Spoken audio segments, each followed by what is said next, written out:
കൂട്ടുകാരെ, ഞങ്ങളെ വീട്ടിൻ്റെ തൊട്ടപ്പുറത്ത് കുട്ടൻ്റെ പുരയിടത്തിലെ ഒരു വീഡിയോ ആണ് ഞാൻ എടുക്കുന്നത്. കാരണം എൻ്റെ വീട്ടിൽ ഇങ്ങനെയുള്ള കൃഷിയില്ല. അപ്പോൾ അതുകൊണ്ട് അപ്പുറത്തെ വീട്ടിലെ കൃഷി അവർ ചെയ്തിട്ടിരിക്കുന്നതാണ്. ചക്കയായാലും പേരയ്ക്കയായാലും ചാമ്പയ്ക്കയായാലും എനിക്കിന്ന് എടുക്കാൻ ഒരു ഭയങ്കര ഉത്സാഹമായിരുന്നു. കാര്യം എന്താണ്, നമ്മുടെ യേശുദേവൻ പറഞ്ഞിട്ടുണ്ടല്ലോ, നീ നിൻ്റെ അയൽക്കാരിയെ സ്നേഹിക്കണമെന്ന്. അതേപോലെ ഞാൻ എൻ്റെ അയലത്ത് വീട്ടിലെ വീഡിയോ എടുക്കാൻ ഭയങ്കര ഉത്സാഹം കാണിച്ചാണ് ഇന്ന് ഇറങ്ങിയിരിക്കുന്നത്. അപ്പോൾ നമുക്ക് കാണാം. ആദ്യം നമുക്ക് ചക്ക നിൽക്കുന്നത്, പ്ലാവിൽ ചക്ക അങ്ങനെ ഇറങ്ങി പിടിച്ച് നിൽപ്പുണ്ട്, അത് കാണിക്കാം.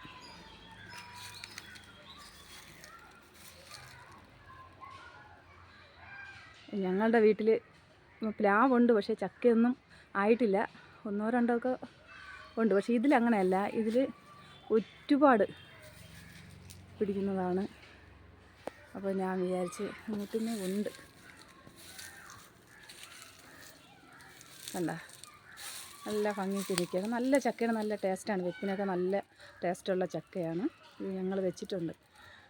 ഞങ്ങൾക്ക് അവരടക്കുമ്പോൾ തരും. അപ്പോൾ ഞങ്ങളത് കഴിച്ചിട്ടുള്ളതുകൊണ്ടാണ് നല്ല ഭംഗിക്ക് നിൽക്കുന്നുണ്ട്. ഇനി നമുക്ക് അടുത്ത ജാമ്പയിലോട്ട് പോകാം. ജാമ്പയിൽ അത് പൂ പിടിച്ച് തുടങ്ങിയതേ ഉള്ളൂ. ശരിക്കും പൂവുണ്ടായിരുന്നു കേട്ടോ, എല്ലാം പൊഴിഞ്ഞു പോയി. കുറച്ചൊക്കെ നിൽപ്പുണ്ട്. കണ്ട, ജാമ്പയാണ്, വലിയ ജാമ്പയ്ക്കാണ്, നല്ല ടേസ്റ്റുമാണിത്.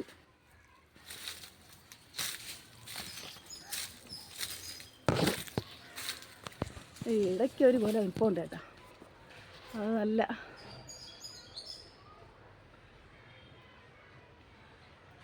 കണ്ടോ, ഇന്നത്തെ എൻ്റെ വീഡിയോ എല്ലാവരും കാണണം. 3:30 ആകുമ്പോൾ ഞാൻ ഇടും. എല്ലാവരും എൻ്റെ വീഡിയോ കാണണം, ലൈക്ക് ചെയ്യണം, ഷെയർ ചെയ്യണം, സബ്സ്ക്രൈബ് ചെയ്യണം. ഓക്കെ.